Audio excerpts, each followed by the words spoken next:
Hello बच्चों, let's read the following question. If T is the period of a satellite revolving just above the surface of a planet whose average density is rho, show that rho t square is a universal constant. Question में बोला है कि जो period है satellite का वो capital T है and satellite जो है वो सरफेस ऑफ प्लैनेट के जस्ट अब रिवॉल्व कर रहा है. उसका जो एवरेज डेंसिटी है प्लैनेट का वो रो है. हमें क्या शो करना है कि रो टी स्क्वायर क्या है, एक यूनिवर्सल constant है.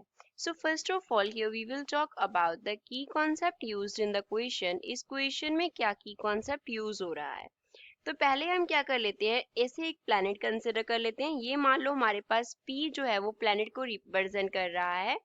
P here represents planet. Planet के आउटसाइड क्या है, एक ऑर्बिट में सैटेलाइट जो है वो रिवॉल्व कर रहा है. यहाँ पे जो सैटेलाइट S है, S क्या है, S here represents satellite, satellite को रिप्रेजेंट करता है. अब जो प्लैनेट है उसका जो रेडियस है उसको हम कंसिडर कर लेते हैं कैपिटल आर. जो हमारे पास सैटेलाइट के ऑर्बिट का रेडियस है उसको हम कंसिडर कर लेते हैं स्मॉल आर. स्मॉल आर जो है वो क्या है, radius of orbit. Radius of orbit कौन से ऑर्बिट का, सैटेलाइट के ऑर्बिट का रेडियस है. कैपिटल आर जो है वो क्या रिप्रेजेंट करता है, रेडियस ऑफ अर्थ को रिप्रेजेंट करता है, रेडियस ऑफ अर्थ को. अब जो सैटेलाइट है वो अर्थ के सरफेस के नियर जो है वो रिवॉल्व कर रहा है. दैट मीन्स जो कैपिटल आर है वो क्या है, नियरली इक्वल होगा स्मॉल आर के. तो एक तो हम ये टर्म यूज करेंगे. दूसरा हमें टाइम पीरियड की बात की है, तो टाइम पीरियड को कैपिटल टी से डिनोट किया है. तो t के लिए जो फॉर्मूला होगा वो क्या होगा, 2 पाई. अब यहाँ पे रेडियस ऑफ ऑर्बिट आना चाहिए था, तो कैपिटल r के इक्वल है स्मॉल r, तो हम 2 पाई कैपिटल r लिखेंगे divide by v not. 2 pi r तो जो है वो रिप्रेजेंट करता है सरकमफ्रेंस ऑफ ऑर्बिट को, सरकमफ्रेंस ऑफ ऑर्बिट को रिप्रेजेंट करता है. एंड v नॉट जो है वो ऑर्बिटल स्पीड को, और वी कैन से कौन सी वेलोसिटी को रिप्रेजेंट करता है, ऑर्बिटल वेलोसिटी को रिप्रेजेंट करता है. तो अब पहले ऑर्बिटल वेलोसिटी का हम फॉर्मूला देखेंगे. ऑर्बिटल वेलोसिटी v नॉट जो होती है उसका फॉर्मूला होता है square root of G M divide by R के इक्वल. कैपिटल G जो है वो रिप्रेजेंट करता है ग्रेविटेशनल कांस्टेंट को. It is gravitational constant. And जो कैपिटल M है वो रिप्रेजेंट करता है मास ऑफ प्लैनेट को, मास ऑफ प्लैनेट. अब हम क्या करेंगे, t के वैल्यू में v नॉट का वैल्यू सब्स्टिट्यूट कर देंगे. तो 2 pi r divide by v naught that is square root of G M upon r. तो यहाँ से हम क्या लिख सकते हैं, 2 pi into R into square root of r आ गया, डिवाइड बाय क्या हो गया, square root of G M हो गया. नीचे से वो वैल्यू ऊपर जाके मल्टीप्लाई हो गया. अब किसी भी हम टर्म को क्या लिख सकते हैं, square root of the square of that term.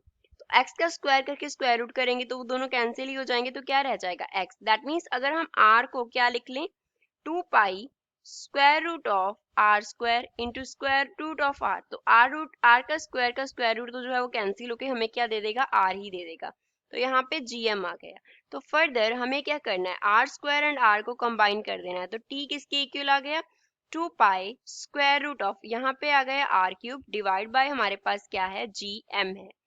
अब m क्या है, mass of planet. Mass of planet जो है वो डेंसिटी इनटू वॉल्यूम का प्रोडक्ट होगा. रो क्या रिप्रेजेंट करता है, डेंसिटी को रिप्रेजेंट करता है. एंड v जो है वो रिप्रेजेंट करता है वॉल्यूम को. This is for the planet. तो रो को एज इट इज रख लिया. वॉल्यूम एक स्फीयर का क्या होता है, 4/3 पाई आर क्यूब के इक्वल होता है. तो m की जगह पे सब्स्टिट्यूट कर देंगे. सो t जो है वो क्या बन जाएगा, 2 pi into square root of, अब यहाँ पे r का क्यूब एज इट इज आ गया, divide by g into rho into 4/3 pi R cube आ गया. आर क्यूब से कैंसिल हो जाएगा. 2 पाई का हम क्या कर देंगे, स्क्वायर रूट के इनसाइड ले जाएंगे. तो हम स्क्वायर रूट के इनसाइड लेके जाएंगे तो स्क्वायर हो जाएगा टर्म का. जैसे हमने आर का स्क्वायर किया था तो वो क्या बन गया, 2 पाई का स्क्वायर क्या बन गया, 4 पाई का स्क्वायर बन गया, इनटू आर क्यूब से कैंसिल हो गया. 3 क्या हो गया, ऊपर चला गया, डिवाइड बाय क्या रह गया, g इंटू रो इंटू 4 पाई रह गया.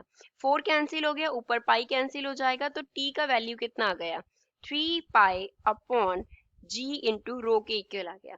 अब बोथ साइड्स हम क्या कर देंगे, स्क्वायर कर देंगे. बोथ साइड्स हम क्या कर देंगे, स्क्वायर कर देंगे. तो स्क्वायरिंग ऑन बोथ साइड्स हमें क्या देगा, T square is equals to 3 pi upon g into rho देगा. तो यहाँ से हम क्या लिख सकते हैं, rho into T square is equals to 3 pi upon g. अब g यूनिवर्सल कांस्टेंट है तो 3 पाई अपॉन जी क्या रहेगा, यूनिवर्सल कांस्टेंट रहेगा, यूनिवर्सल कांस्टेंट। तो यही हमें क्या करना था, प्रूव करना था दैट रो टी स्क्वायर जो है वो एक कांस्टेंट रहेगा, यूनिवर्सल कांस्टेंट रहेगा। This is final answer for the given question. I hope you understood well. Thanks.